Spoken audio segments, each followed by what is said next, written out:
Good afternoon, everyone. My name is Donna Ann Knapp, and I'm the Small Business Development Manager in the Broward County Office of Economic and Small Business Development.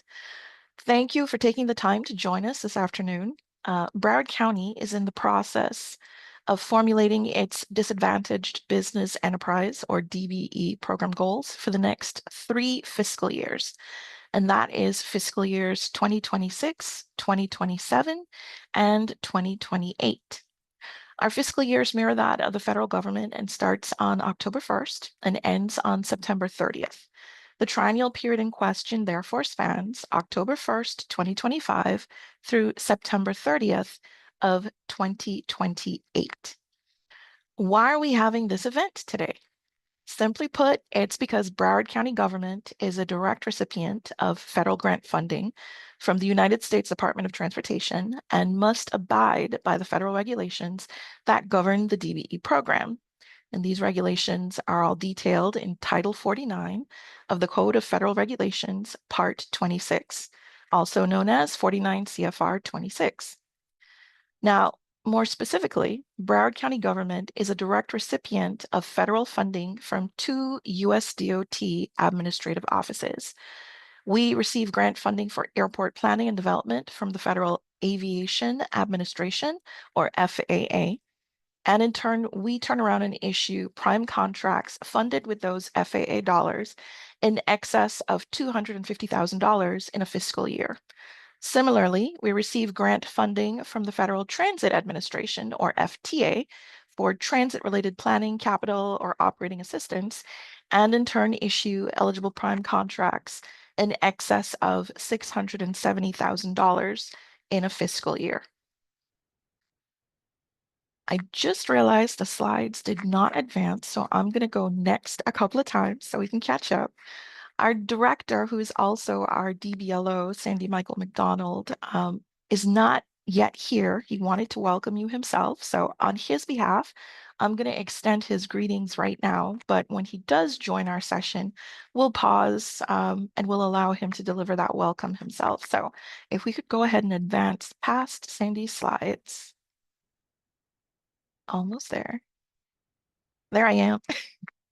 And our next slide. Thank you so much. Okay. So I just mentioned we're a direct recipient of FAA and FTA grant funding from the United States Department of Transportation. There is a third administrative office, the Federal Highway Administration, or FHWA. However, in that specific instance, Broward County government is a secondary recipient. The state of Florida would be the direct recipient of FHWA grant funding, and it has its own DBE program goal for FHWA contracts. And that in turn flows down to Broward County. So for this reason, you won't see FHWA mentioned in our presentation for any grant funding for the triennial period. We're only going to focus on FAA and FTA. Now, the federal DBE program, next slide, please, is a national program. Therefore, the award of Broward County contracts funded by US DOT grants is not limited to Broward County-based businesses, and this applies to both prime and subs. The DBE final rule, which became effective on May 9th of 2024, streamlined the intercertification process, the interstate certification process. And so it only takes 10 days, I'm sorry, for a DBE firm in good standing to apply for interstate certification. All that's needed is a declaration of eligibility form and a cover letter. And that cover letter needs to include all the NAICS codes, North American Industry Classification System codes, that vendor has been certified with, as well as all the areas or jurisdictions, states, in which that DBE is currently certified. And because of this interstate process, it'll only take 10 days to be certified in another state other than the one in which your primary business is located. So today you'll be learning about the respective methodologies, the way we're calculating the DBE goals that Broward County is going to be using for its triennial period, specifically for aviation and transit contracts that we anticipate soliciting in fiscal years 2026, 2027, and 2028. You'll also be learning more about the respective scopes associated with aviation and transit contracts And in addition to sharing this information with you, you're also invited to this meeting today because we also want to get your feedback regarding any factors of which you may be aware that could impact our triennial DBE goals. Now, you may have realized we've scheduled two separate stakeholder sessions. The first was last Thursday on May 15th. We're already done with that one. It's going to be the exact same content that we're covering today, May 19th. So if you've already been to the May 15th one, you can still hang around. If you've got any questions or any comments, we welcome them. But just be mindful, it will be the same information that's shared. So with that, I'm going to turn over to my colleague, James Fose, who is going to be talking to you more about how we formulated the aviation triennial DBE goal. James, over to you. All righty. Thank you, Diane. Uh, Good afternoon, everyone. What I'm going to do is just give an overview of how we calculated the triennial goal for the projects here at Fort Lauderdale Airport, as well as the other county airport. I don't want to say other, but the smaller county airport, North Perry. So we're going to start with Fort Lauderdale Airport. The proposed triennial DBE goal is 20%. And it is calculated based upon two projects that were identified for DBE participation or in areas as prime contractor as well as a subcontractor. Next slide, please. Okay, there's two steps involved when setting the goal. For step one, it's a base goal. As you can see, the base goal that we calculated was 33.05%. And the base goal is calculated based upon relative availability. That is what we have on our books as far as certified DBE firms versus all the firms in the universe that are DBE and non-DBE. And what it is based on a formula. And the formula, it consists of the following components. You have the NACES codes for the scopes of work.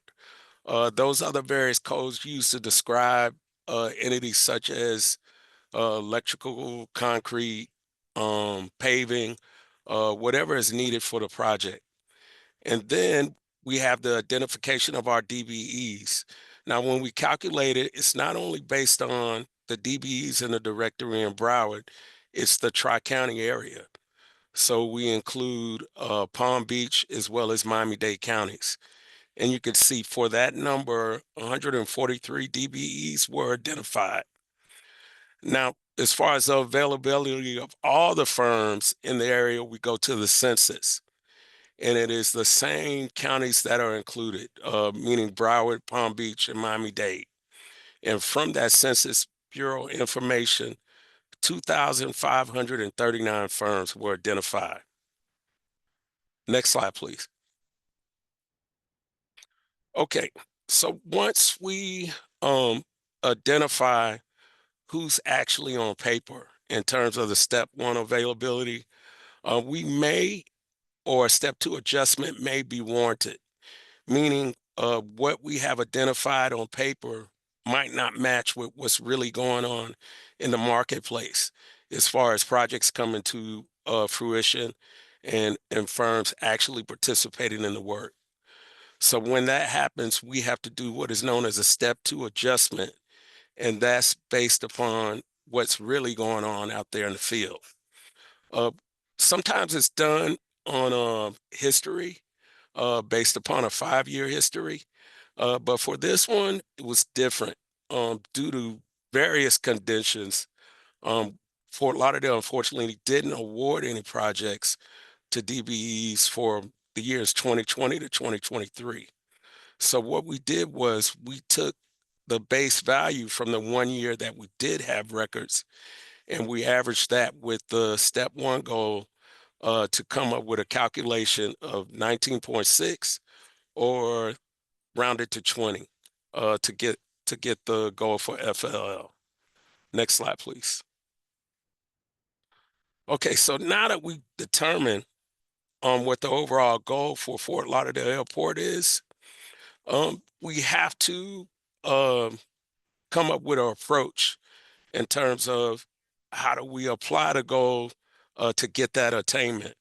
And that attainment is based upon two things, uh, race conscious efforts and race neutral efforts. Race conscious, basically that is deliberate efforts that we do to administer to make those contract opportunities available for our DBEs. That is accomplished by setting goals for participation. The other is race neutral. Now, what happens with race neutral, we do things such as we do now, which is offer technical assistance, let the community at large know about projects, but there's DBE firms that participate in the general process, and some of them do land projects in the open market.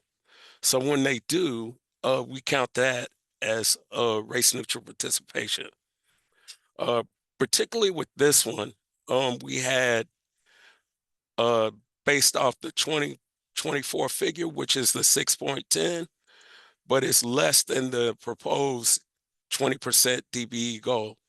So how we're going to administer this one is we're going to administer the goal attained by via race conscious means, which means we'll make deliberate efforts throughout the period to try to meet that 20%. Next slide, please. Okay, this is the goal for North Perry Airport. This is our smaller airport with like private, business-like class air traffic. And for our proposed triennial goal for North Perry is 32%. And that is based off two projects that were also identified for potential DBE participation. Next slide, please. Okay, step one base goal calculation, same principle.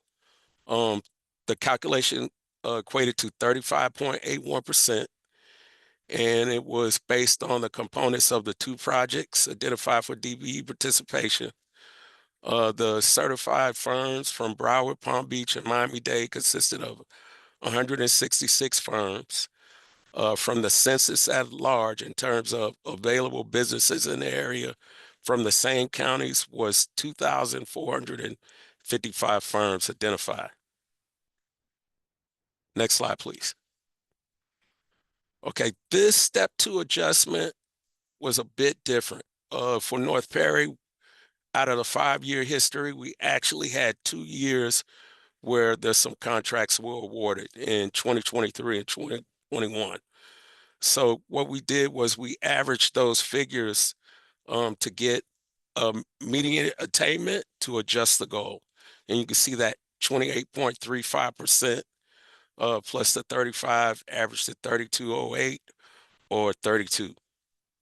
Next slide, please.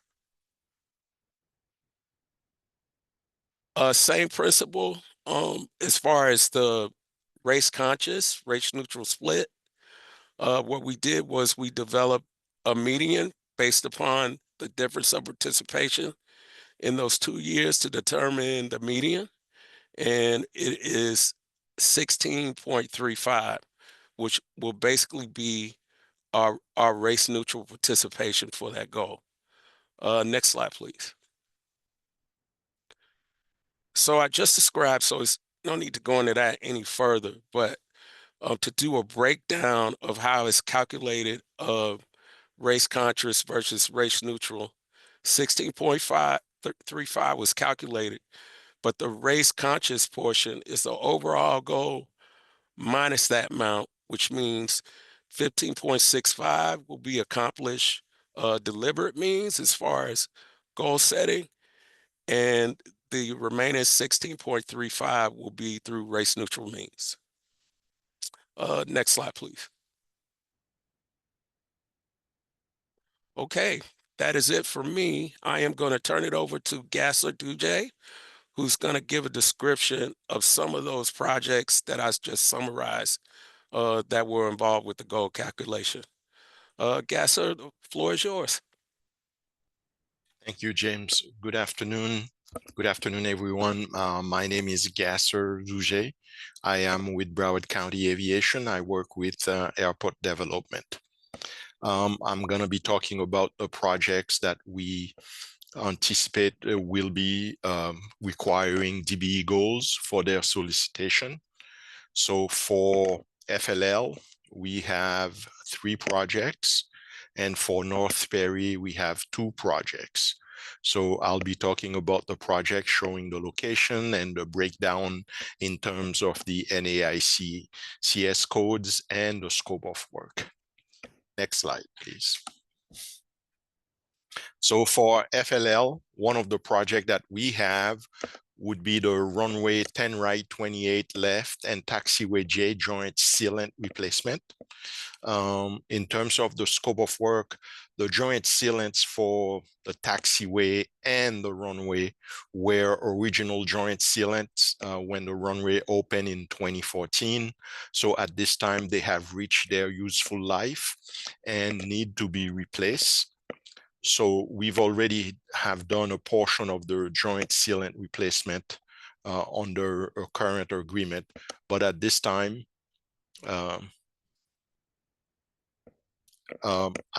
what we intend to solicit this during the third quarter of 2027, and basically the scope of work will include, of course, the general conditions, the joint sealant replacement, and when we say security guard, we talk about the MOT for the movement on and off the airfield.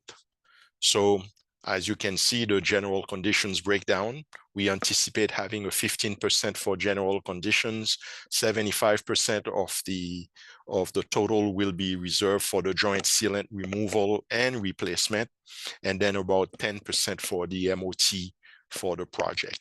The anticipated budget is about 2.6 million, and solicitation is expected during the third quarter of 2027. Next slide, please. What you are seeing is a map of FLL. The next anticipated project would be the rehab of Taxi Lane Tango. This is what you see here highlighted in blue. The taxi lane wraps around the terminal area, and it's a major component for movement on the airfield. So it's keeping it in good operational condition is very, very important for us.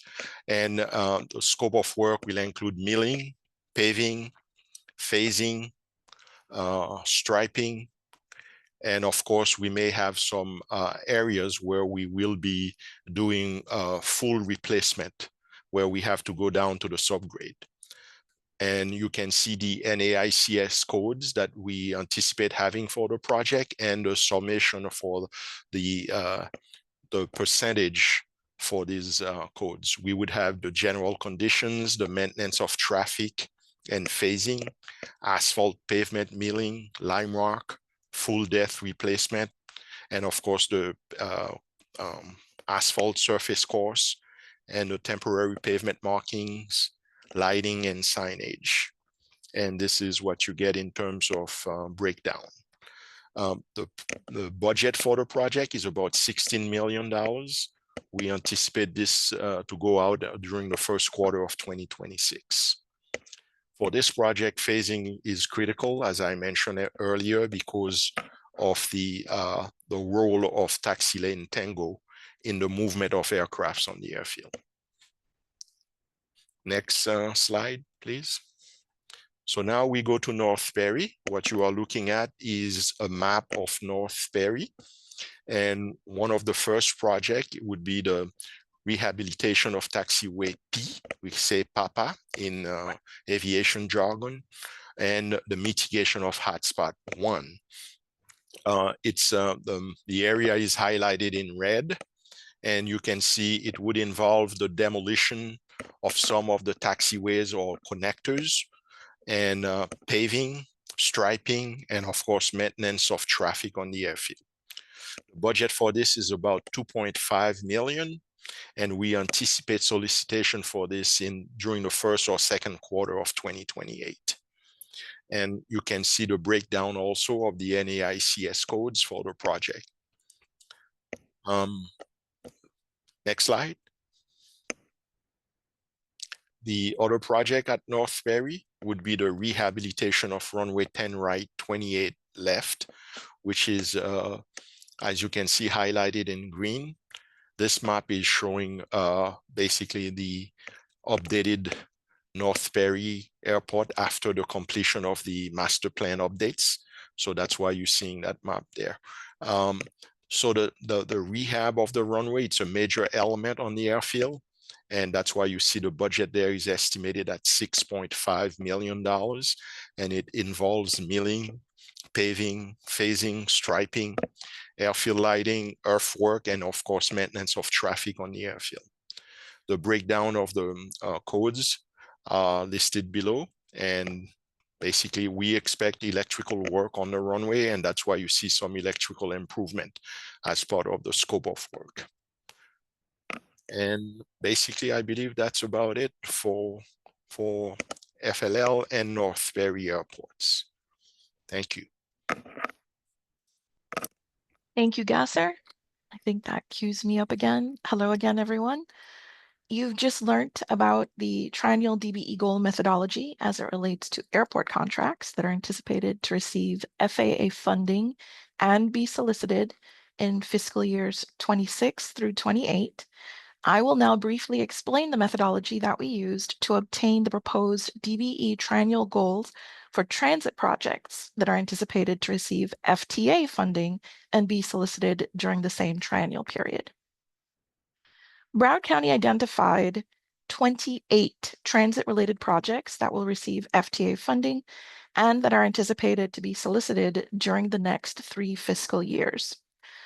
After evaluating the number of ready, willing, and able DBE firms that provide the services under these projects, as compared to all firms in the US Census data that provide these services, we weighed the resulting data and determined that the proposed triennial DBE goal for transit projects in FY 26 to 28 is 7%. I'll now go over in more detail the steps that we took to determine this number.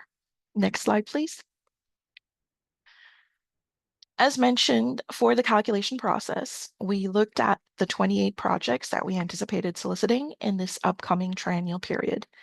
The 28 projects were then broken down into 46 industry classification codes, which are also known as North American Industry Classification System Codes, or NAICS, that comprise the scopes of services under these 28 projects. These codes ranged from engineering, architectural services, building construction services, computer programming, to general automotive repair, specialty trade contractors, just to name a few. We then searched the Florida Department of Transportation's DBE directory, also known as Florida's UCP directory, for DBE firms with these 46 NAICS codes in the Tri-County areas of Broward, Miami-Dade, and Palm Beach counties, which is deemed to be Broward County's normal market area. We identified, as you can see on the screen, 2,646 certified DBE firms in the Tri-County area. We also searched the US Census Bureau's County Business Patterns table, and we identified a total of 43,685 businesses. And this latter number is inclusive of certified and non-certified. It would be the universe of all firms that provide the same services that we identified using the same NAICS codes in the Tri-County area. By comparing this data, we found that the certified DBE firms represent 6% of all firms in the Tri-County area that perform these services. After weighing the availability of DBE firms against the corresponding percentage value for each scope of service, we determined that the step 1 base goal is 8.18%. This means we determined that 8.18% of the required services could be performed by DBE certified firms. May I have the next slide, please? We then evaluated whether the step one base goal of 8.18% needed to be further adjusted to account for any factors that may impact the goal. So in addition to the availability of DBE firms, which led us to the previously mentioned 8.18% base goal, we evaluated the historical DBE participation related to all FTA-funded contracts that were awarded by Broward County in the last 5 years. We then determined the following. As you can see on the screen, the median DBE participation percentage for awarded projects between 2020 and 2024 is 4.99%. The total race-neutral attainment percentage for awarded projects for the same period is 26.63%. And in this case, race-neutral refers to contracts that were solicited with no numeric DBE goal requirement, or that were awarded to DBE primes, or it could also be that it was excess DBE participation above and beyond the stipulated goal percentage that was established. Don't worry, I'm going to recap this again. We're going to see it again in another couple of slides. So we found that the overall DBE participation obtained during the same period is equal to 61.47%. So what does all of that mean? Next slide, please. This table shows in more detail the historical DBE participation percentages of awarded transit contracts that I just referenced between 2020 and 2024. And of course, those are fiscal years. The median DBE percentage was identified by viewing in order from smallest percentage to largest percentage in sequential order, and then determining the middle number. As you can see in the blue cell in the far right column, the DBE median participation percentage for the last 5 years is 4.99%. Next slide, please. This table shows in more detail the overall DBE participation and race-neutral participation percentages of FTA-funded projects awarded in the last 5 years. I just referenced 2 slides previously that we looked at race-neutral participation. This table is giving you a breakdown of what the goal was in each of those given fiscal years between 2020 and 2024, as well as the race-neutral attainment. Again, race-neutral participation refers to contracts that were solicited with no DBE numeric goal. For example, it wasn't 10%, 20%, 15%. It was an absence of a numeric goal that were awarded to DBE firms, or where the DBE participation was in excess of an established numeric goal. Next slide, please. To recap, we reviewed the scope of work via NAICS codes for 28 projects. And we calculated the step one base goal of 8.18%. And this is weighted against the scope of services that DBE firms compared to all other firms that perform the same NAICS perform on these contracts. Then, based on the availability of ready, willing, and able DBE firms in the same Tri-County area as a percentage of all firms in the US Census, that's how we got our step one was adjusted to give us that number. In our step 2 adjustment, we reviewed the level of past participation and identified the median participation percentages. Those were the 2 tables that I just showed you for projects solicited in the last 5 years. So on your screen, you can see that the formula we used to derive our final triennial program goal of 7%, we added the base goal percentage to the median percentage, and the result was divided by 2. We averaged it. We needed to take a look at the past participation percentage, it's a tongue twister, in order to determine whether or not our current goal was above or below what the average typically is, keeping in mind that a few of those years were COVID years. So we went ahead and we averaged that.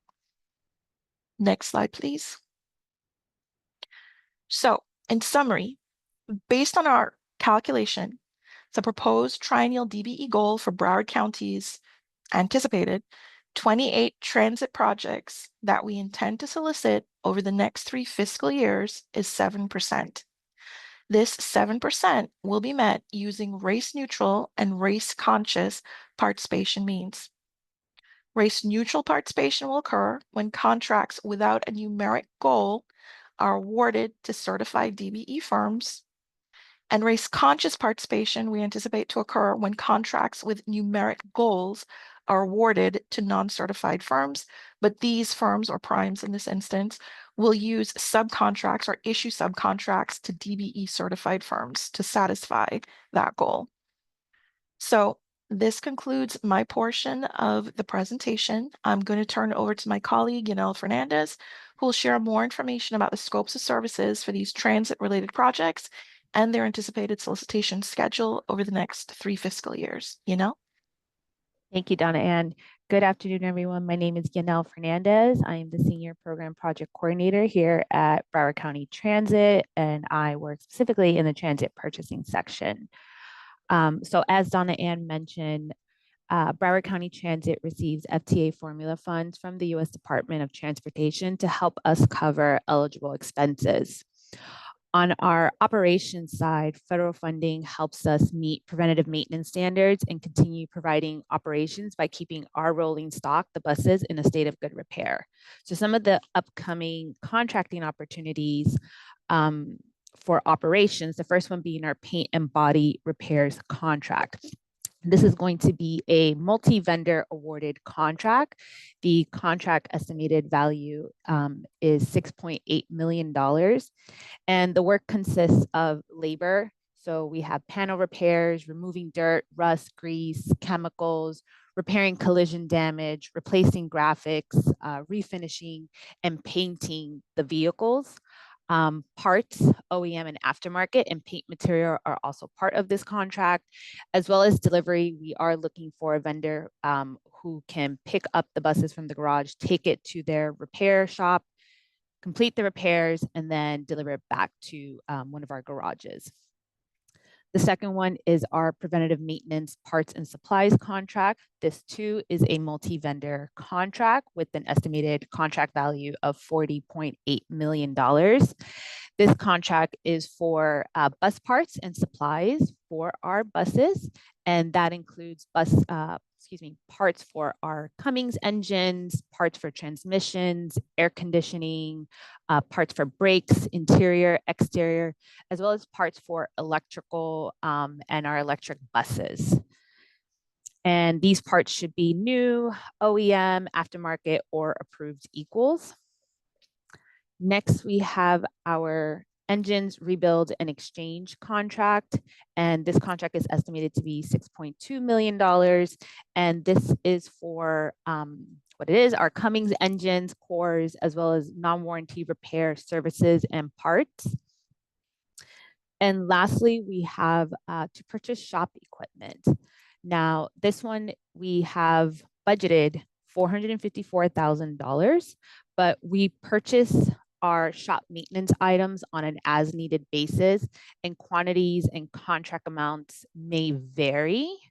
So total, we have $454,000 to spend for this period. However, because we're continuously advertising for these items, the exact quantity and dollar figure for each purchase we make will vary.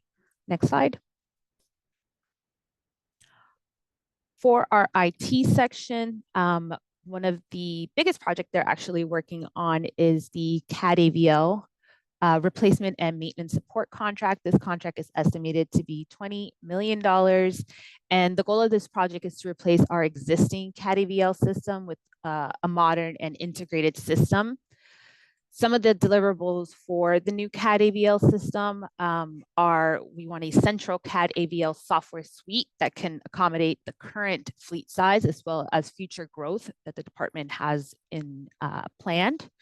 And the system must integrate or interface with our onboard systems, including our single sign-on, high frequency radios, our Wi-Fi, our fare boxes, head signs, interior signs, our video surveillance systems, and APCs. And they must also integrate and interface with our existing software applications, which includes HASTIS, Daily Crew, Daily Vehicle, PeopleSoft, TransTrack, AssetWorks, and Smart Transit. Next, on the IT side for contracting opportunity is the purchase of an automatic passenger counter. This is estimated at $4.7 million. The M looks like I forgot to add the M, but it's $4.7 million contract value. And we are looking to purchase and implement these APC fleet-wide for our fixed route, contracted fixed route, and our community shuttle service buses.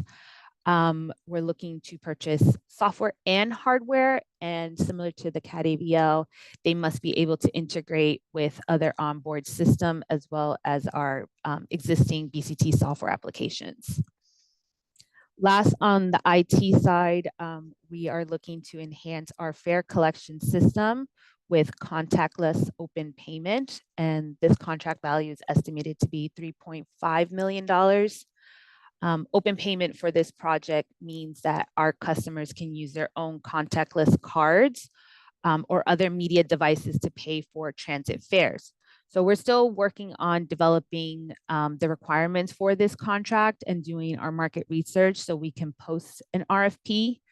But this project does have mixed funding. So it's going to be purchased with surtax funds, and the ongoing operations and maintenance will be funded with federal grants. So this one's going to be a very unique one. Next slide.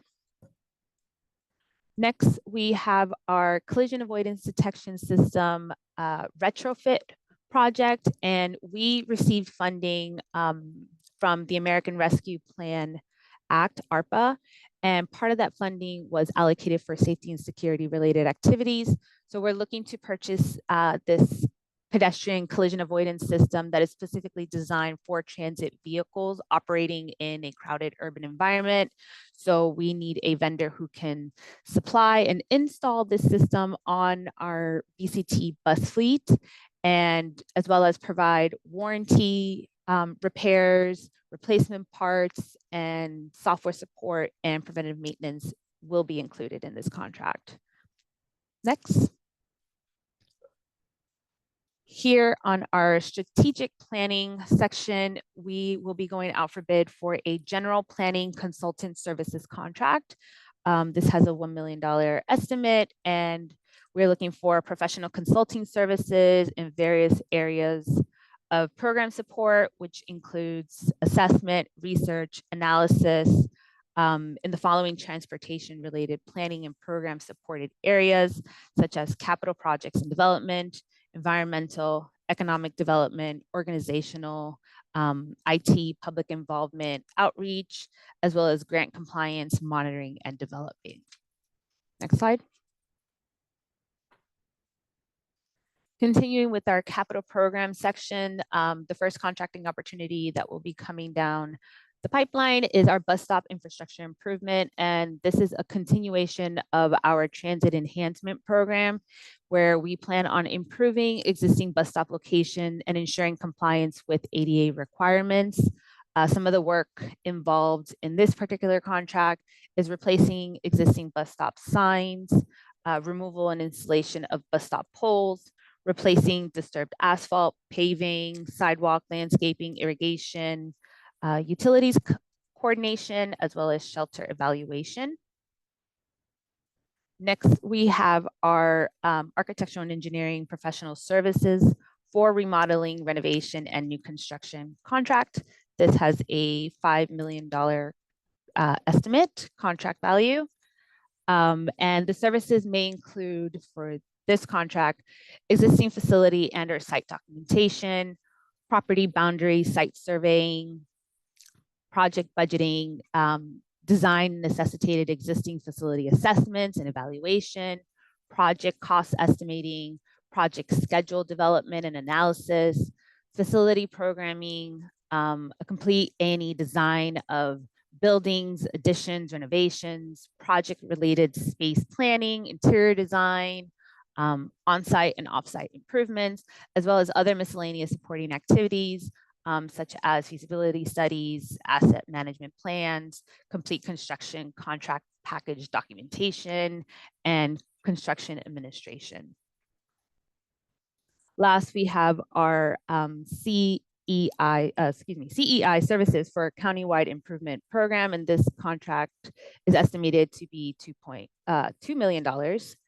And we are looking for qualified consulting, engineering, and inspection firms to provide construction, engineering, and inspection professional services and technical support related to improvement and construction of countywide transit infrastructure projects. Next slide. Next, we have our West Copens Maintenance and Operations Facilities redevelopment. This contract has an estimate of $210 million. We're still working, the department's still working through the logistics of this contract, as this will be considered an active site while construction. You know, this is a very busy garage for the department. We need to figure out how we're going to get the buses repaired into the garage, where we'll park the buses. So the department is still trying to figure out how this will work. However, we do plan on advertising the construction portion of this contract within the next 12 months. The work involved in this contract will include site construction, stormwater drainage, structural steel and precast, CMU and concrete, waterproofing and roofing, site lighting, CCTV monitoring, installing, drywall installation. There are electrical and solar components, metal framing, and utilities coordination and installation, finished asphalt, pavement improvements, perimeter fencing, installation, landscaping. Next. So here I've listed out when we anticipate to advertise these projects that I just went over, as well as the associated NAICS code for those projects. Our paint and body repair, we plan on advertising that fall 2025 this year. Preventative maintenance parts and supplies, we are still under contract in our existing contract. Excuse me. However, we will be advertising for a replacement contract come spring 2027. Our engines rebuild contract is expiring soon, so we will be advertising that probably summer or fall of 2025. The purchase of shop equipment, as I mentioned earlier, this is something we buy continuously on an as-needed basis. So I put fall 2025, but I would be on the lookout, you know, for whenever transit does advertise this type of purchase. For our CAT-AVL system replacement contract, this is anticipated to be advertised winter of 2025. Our APC counters, this project, once we get the CAT-AVL kind of out of our hands and into purchasing and going through that RFP process, we will start working on and hopefully get all the documents in it so we can advertise an RFP for the APC counters sometime next year. Same with our contactless open payment. Our collision avoidance detection system, we did advertise this previously and it was not awarded. The bidders did not meet the requirements of the contract. So we are re-advertising this. Hopefully we will have something on the streets by winter of 2025. Our GPC contract RFP, this will also be going out sometime by the end of this year.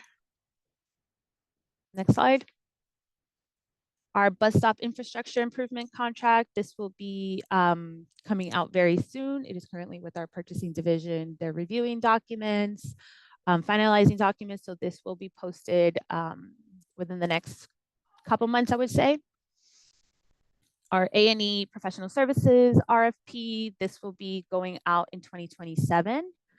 Our CEI services for countywide improvement program, this will be advertised sometime fall of 2026 and not listed here, but I did quickly mention it was the West Copens Maintenance and Operations Facility redevelopment, that construction contract.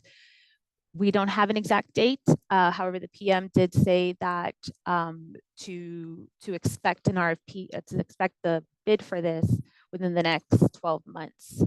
So be on the lookout for that. Make sure you are registered to receive notifications from BPRO So when we do advertise it, you are notified. And that is it for me. Thank you so much. Thank you, All right, that brings us to our Q&A portion of today's meeting. We invite you, if you haven't already done so, to please type any questions you may have in the Q&A section. There should be a button towards the bottom of your screen, says Q&A with a question mark above it. So we ask for questions in the Q&A, not in the chat. We will take a look at the chat as well, but we really want the questions to be submitted in the Q&A. And having said that, I'm going to take a quick look because there's usually one or two that get lodged in there. So let me just scan very quickly. Okay, there are some questions, and it doesn't look like they were carried over. So I'm going to read what I have in the chat, but I'll ask, please, if you would put any questions that you have under the Q&A tab. Okay, so a question that came in is, if the goal for DBEs are not being met, can they be modified with CBEs? That is a really good question. So for those of you who may not be aware, Broward County has two small business programs. One is our local program, which is specifically for Broward County-based businesses. It's our county business enterprise and small business enterprise programs. Today's presentation and session and the triennial goal in question, however, is for our federal small business program, and that's our disadvantaged business enterprise program. We have another, but the goals today are only for DBE. So by virtue of the fact that there are two separate programs, and one is specifically for Broward County-based firms, and the DBE program is a national program, they're not compatible. So you wouldn't be able to make up a DBE goal by using a CBE firm. You'd have to use DBE certified firms to meet that goal. That being said, if there are already DBE firms on a proposed team, the prime is then left to utilize any other firms that it might need to use to complete the project. So you could participate as a non-DBE, but in order to help meet whichever goal is established, if there is a race-conscious goal, a numeric percentage goal, you'd have to be DBE certified. And if I didn't answer that for you adequately, feel free to follow up in the Q&A tab. Let me just go down a little bit further and see what else is here. Okay. Okay, that was networking. No problem there. We do encourage networking, and that is definitely encouraged in the chat. Let's see. Do any opportunities exist for construction management or owners authorized representative firms? I can say historically in the past, there have been. The projects that we're talking to you about right now, depending on the timeline for when they're going to be solicited. So if they're in the near future, the closest fiscal year is fiscal year 26, which starts October 1st of 2025. So those solicitations, we may have a better handle on how it's going to be solicited. I will, however, defer to both Gasser and Yanel in terms of what might be envisioned for that solicitation package. But for several of them, we don't yet have a package ready to go. So we might not know all the details that are required. So I guess on the plus side, what I'm really saying is most of these teams would not have already been formulated and the opportunity is still there. But I'll pause for a minute and I will defer to Gasser and Janelle to see if they wanted to weigh in, if they're aware of a desire to have any of these be owner authorized solicitations or for construction management firms. And if we don't know at this time, it's fine to say we don't know at this time because it is still early in the process to solicit them, that is. So, Donna, and the owner, what is the question? Owner, what? I think they're asking if we're going to have opportunities for any of the upcoming solicitations to have a construction management company or an owner's rep type relationship for that project or any of the projects. No, most of those advertised that will be advertised by the aviation department will be construction bids, and there will be a separate contract for owner representatives on the project. Okay. Yeah, and on a transit side, it's too early at this time to tell. There has been discussion as far as having a construction manager at risk type contracts, but nothing's been set in stone just yet, or at least nothing's come across my desk just yet. Okay. Thank you, Gasser. And yeah, like we mentioned, you are actually early in the process in terms of whenever we do goals, even for project specific goals, the goals happen before the solicitation package is finalized. So that information is not yet finalized at this time. What I would encourage you to do, we're going to have this meeting is being recorded. We're going to have the meeting recording on OESBD's YouTube page. You can always go back and reference. And the slides that Gasser and Yanel presented, which list each of the projects that were reviewed for the Triennial DBE goal formulation, as well as their approximate timeline. Just keep an eye out. And Yanel mentioned when she was presenting BPRO, that's short for Broward Procurement. It is Broward County's web-based procurement management system. It's powered by Bonfire. It is free of cost to register, but in order to do business with Broward County, you do have to be a registered vendor. So you would need to register your company with BPRO, and you'll be able to see all of our upcoming solicitations, both the ones that we're discussing here today, as well as any others that might be coming up. But today's focus is strictly DBE projects for the Triennial DBE goal period of FY 26 through 28. Let me keep strolling through the chat.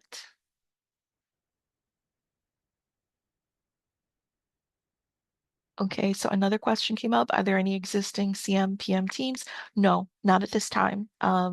This would be one of those scenarios where you are ahead of the game in terms of teams being formulated.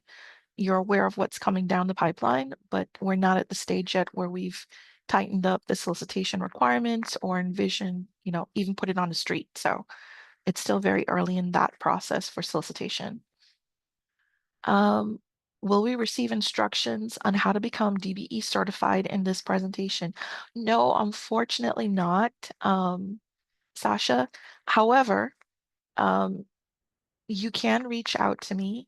My contact information was on my slide, but if a member of the CRO team would be so kind as to put my email address in the chat, you can follow up with me. So Broward County is one of 9 certifying members within the state of Florida. So we're a certifying member for Florida's UCP. The way it works is you don't necessarily have to be located in Broward County to be certified by Broward County government. It depends on the proximity and the type of contract. The way the UCP works is the certifying member that you're closest to typically will assist with your application. If, however, I mentioned earlier in my intro, you're from another state, but there's a contract located somewhere specifically in the state of Florida that you want to get in on, and they're a certifying member, in that case, you could do interstate certification application with Broward County, and it would take 10 days, but you'd already have to be a DBE before you pursue that. So there are opportunities in that way. If you're interested in the application itself, if you're a Broward County firm or not in the state of Florida, we all use the same DBE application and it's on our website. So if you reach out to me, I will guide you through that process and we'll figure out who your certifying member is. If it's not Broward County, we'll point you in the right direction. And if it's us, we'll take care of you. Let's see. That was greetings from Miami. More networking. Almost there. More networking. Okay. Thank you, Jahara. She did put my email address in the chat. So the person who is requesting assistance on certification, feel free to reach out. We also, on the first and third Friday of every month, if you are a Broward County-based business, we offer a technical assistance Friday where members of our certification team are working out of the Levan Center at Nova Southeastern University in Davie. It's within the library building. And you can schedule an appointment ahead of time. And if you want help either with our local or federal programs, you're more than welcome to do so. All right, I think those are all the questions in the chat. So I'm going to move over to the Q&A. Eric followed instructions and he posted his question in the Q&A as well, but I think we answered that one already about the CM/PM teams. It's way too early in the process for any of them to be formulated. How are we communicating the opportunities? Okay, well, for today's meeting, Maria, if it was specific to this stakeholder meeting or the one that we held last Thursday, we did e-blasts to firms, all firms in the DBE directory. We sent it through our e-newsletter. We put it across our socials. And we've been advertising where we can. Now, we will also be for the 30-day public comment period, which we will post in a local paper as well as on our OESBD website to let you know when it starts. Firms are able to come in and review the triennial goals, the methodologies, the full packet, and provide us with any feedback or any questions that they have. We will initiate that process and we'll announce it. It's a public notice that goes out. Now, if you're referring to the specific contracts when they are getting ready to be solicited, we will, our CRO team is very active in everything that we do for promoting projects and upcoming opportunities. We can start listing those like we do right now for upcoming opportunities. I don't know that we're going to call it out as a triennial goal project, but it will be a project with DBE goals that might be on the street, and we'll share it that way in our BAW.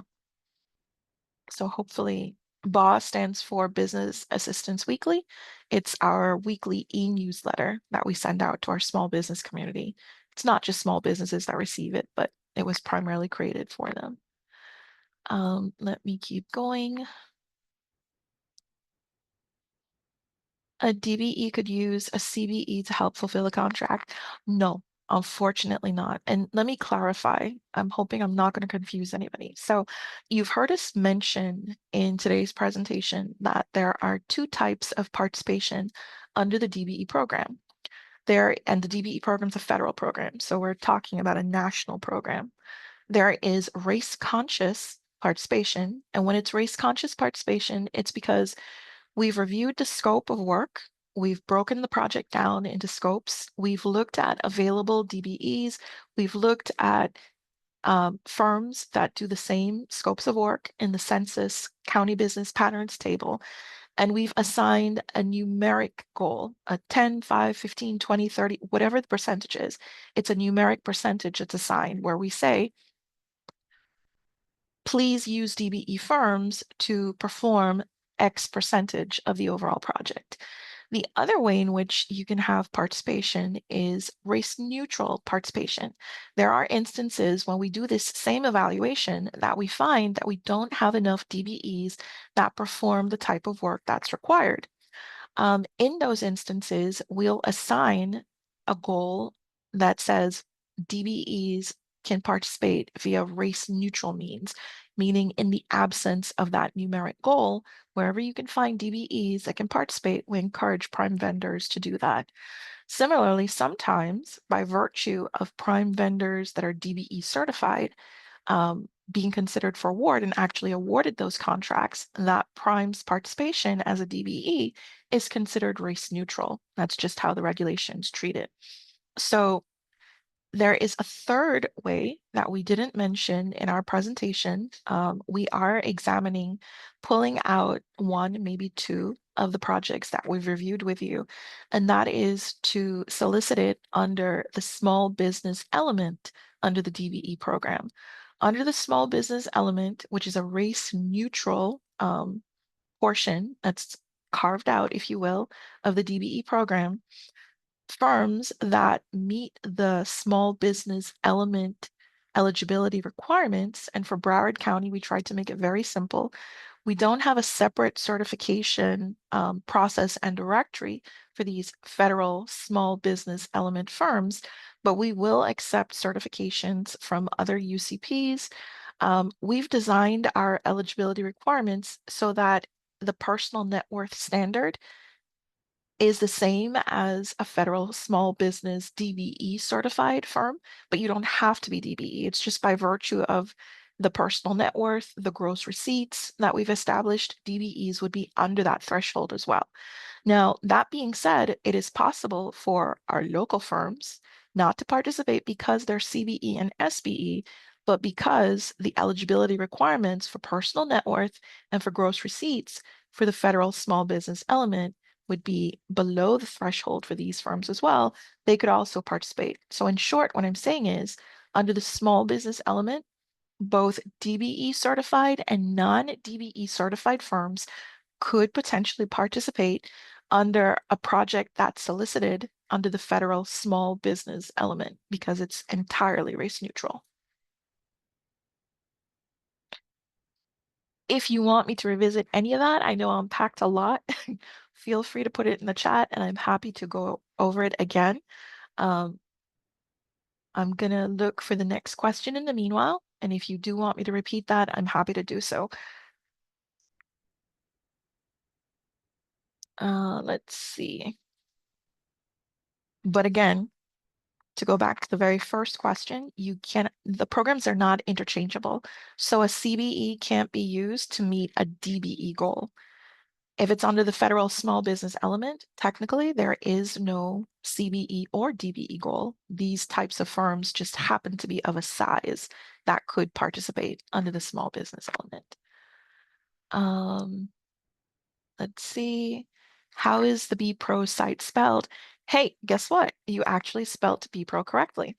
So to access BPro and the registration, you would go to www.broward, BROWARD.org/purchasing. As soon as you land on Broward County's Purchasing Division's website, you will be face to face with the portal to register for BPro. That's probably the easiest way to do that. And CRO, if you haven't already, I know you did it for our last meeting. If you'd be so kind as to post it, I'm not sure. It's probably going to be in the chat. Just the direct link to BPro.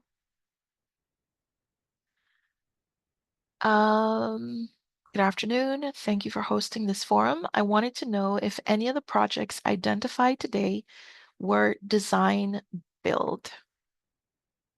I don't believe any of them were called out as such, but I will again defer to Gasser and Janelle. No, they are not design build for our projects. Thank you, Gasser. Yeah, and the same, the West Copens maintenance, it's the construction portion. So this is not a design build. Okay, thank you. So no, none are identified as design build.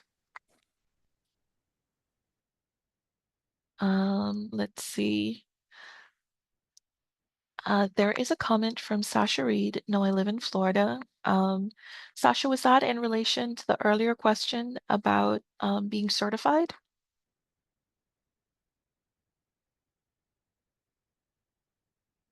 If so, my email address is dnap@broward.org and it's in the chat. Feel free to shoot me an email and I can help you figure out. If you're in the state of Florida, it's the same application that all the certifying members of the Florida UCP use. So it'd just be a matter of identifying the right UCP member that's going to process your application. And I can help you with that. I think I hit all the questions. I'm just going backwards just to make sure. Okay, we did address all the questions that are in the chat as well as those that were in the Q&A. If you have any additional questions, please feel free to input them now. And I'll wait just a minute.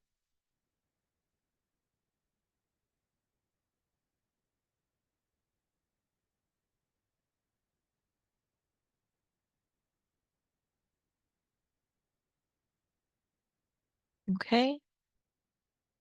Seeing none. Thank you, Ciaro. I mentioned it briefly when I was answering the questions. Please stay connected with us. We do issue our Business Assistance Weekly. It's our e-newsletter. It comes out every Wednesday at 6 p.m. I believe there's a new edition that's posted. You can also follow us on social media. Please feel free to just go on our YouTube page as well at your leisure. We've got a lot of resources there. I believe we even have recorded sessions to assist you in going through the various certification applications that we have. There have been a couple of revisions to the federal DBE and AC DBE one. I don't think we've re-recorded that. But the steps are still there. The only thing that might be different is the declaration of eligibility form is now a new and revised version. Give me 1 second. I just saw something flash by. Dudley, was there a question that I missed? And if so, please feel free to input it in the Q&A. And before, hi. hi. His question was, did you, he came in late, did you share upcoming DBE projects on here? Yes, we did. Thank you, Jahara. Today's session is recorded, and it will be the recording, the slides will be on our YouTube page. Just give us a few days to format, make sure it's uploaded, and you can always check that out there. Within the slides were included Gasser Duget's presentation and Janelle Fernandez. Gasser's slides were pertaining to aviation specific contracts that we're intending to solicit in this triennial period, and Janelle's had those that were transit related. So between the two, you'll see all the contracts that we're anticipating soliciting in the triennial period. Thank you for that, Jahara. Next slide, please. Okay, that brings us to our last slide. On behalf of our director, Sandy Michael McDonald, who is also Broward County's Disadvantaged Business Enterprise Liaison Officer, try saying that 5 times fast. He's our DBLO and our AC DBLO, Airport Concession Disadvantaged Business Enterprise Liaison Officer. Thank you so much for participating in today's session. If you do have any questions that you think of pertaining to what was shared with you today, we will be launching a survey and we'll send it to everyone who attended.